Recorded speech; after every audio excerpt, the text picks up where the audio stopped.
it's time to go home, back in the Philippines.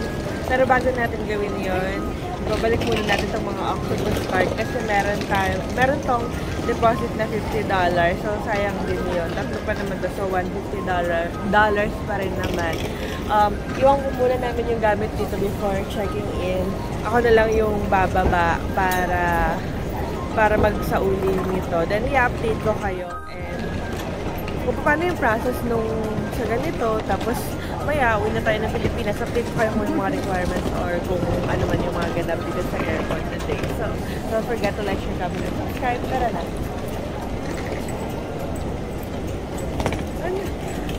Ito yung arrival hall niya. Pero syempre, from the city, bababa kayo dun sa taas. That's the departure hall. Ayan. Tapos mag-i-escalator lang kayo going there. Kung saan kayo dumating, doon din kayo, doon nyo rin to ibabalik. Kung saan nyo pala to kinuha. Dito sa MTR, ano nila, loading station for return. Diba? Parang ang dami magre-return. Return. Sure? Yes. This is your receipt. $145.20. Thank you so much.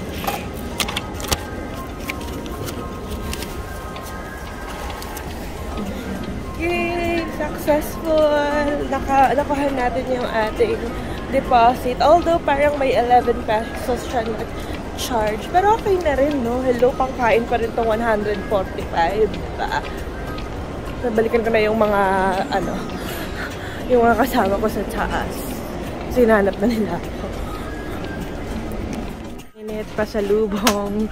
We're, looking for shirt kay daddy kasi nakalimutan namin bilhin. Hindi naman sa nakalimutan, pero wala kasi yung mahanap na maganda yung quality. Ayaw naman namin bilhan nung, cheap na tela. So, buti na lang, may ganito. Large daw. Hindi. Ito.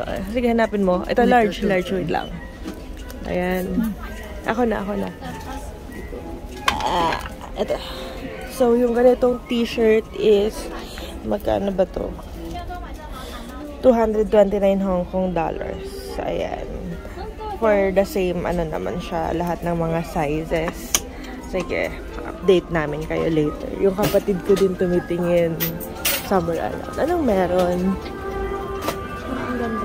Ano yan? Ang ganda nga ng mga accessories. Ay, kawaii. Ang ganda. Check ko din dito. May mga plushies din sila. Magkano? Ang ganda. Gusto mo. Ano yan? Hikaw? 159. Ha? Hikaw. Ah! Mickey Mouse! Yeah.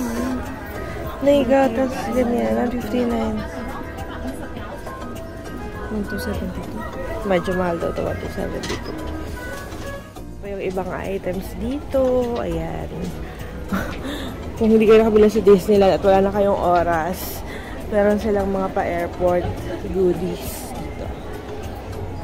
In fairness ha, nandito na rin yung pa-frozen ni Ate Elsa.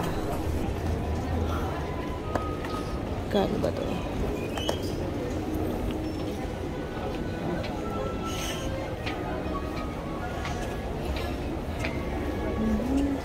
Ito pa.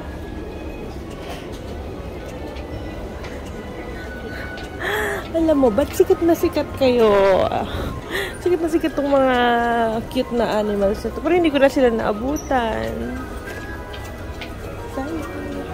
We also have Anna! Marshmallow? Hola! May mga ayan. Ayun, so may idea na kayo kung ano yung mga nandito sa Hong Kong Disneyland souvenir shop sa Hong Kong Airport. Diba? Balikan ko na yung nanay ko kasi baka magbabayad na. So, I bought the Starbucks mug, yung may fireworks din, yung kapag lalagyan mo siya ng hot water, mag-iiba yung color, or I mean magla-light up yung fireworks niya. $160 kasi wala na daw yung maliliit. So, ayun, sana pala binili ko na nung una. Pero ito na lang. Meron din sa loob, pero hindi kasi sure kung meron din na nung item na hinahanap ko. So, yun. Ayan, dagdag sa ating collection. Gusto niyo bang pakita ko yung Starbucks mugs collection ko? Comment down below. Sige, check-in na namin tong mga bag na to. Ayan, letter L daw yung baggage drop-off namin. Okay? Yung line there. Saan doon? Hindi na nakapag-ano yung check-in. Kasi hindi. Andun yung mga hindi pa nakapag-ano. Maybe na mo. Nag-last call na si ate. So, from there, in-advance niya kami here. Ayan. Although may 1 hour pa naman, pero because of the massive line, I think kailangan na nilang yung mga nandun sa flight, last call. Very, very nice. Kasi sa atin, minsan mga 15 to 30 minutes before the boarding time, sa last call. Ito na nga, hindi ko na nga na-videohan after the check-in counter. So, nag-visit kami sa immigration. Very smooth naman. Wala tinanong sa amin. Kasi lang ang layo ng gate. We have to run kasi it's like 10 minutes na lang before boarding time. Pero okay naman kasi it's like boarding time open naman. Hindi boarding time closed. Then, I just bought, Pacific Coffee na bread. Meron din yung kapatid ko na, yung pagkain nga?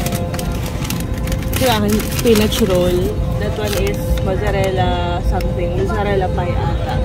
Tapos nag-boss na lang kami coffee. Tatlo yan. Kay mami yung hot. Tapos yung dalawang ice cold na sa ilalim. Magpakita ko na lang mamaya. Yung hazelnut ko.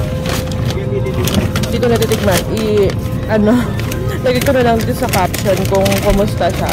In fairness yung spinach. Okay naman siya. Pero I just want na may cheese daw sana siya. Parang wala eh. O hindi ko lang malasahan. Ayun. Ayun yung order ng mom ko. Tapos yung kapatid ko. So, on the way home to the Philippines. So, kita-kitang tayo dun guys. I hope you still support my vlog even if nasa Pilipinas na tayo. Don't forget to like, share, comment, and subscribe to my channel. Bye-bye, Hong Kong na! Bye-bye!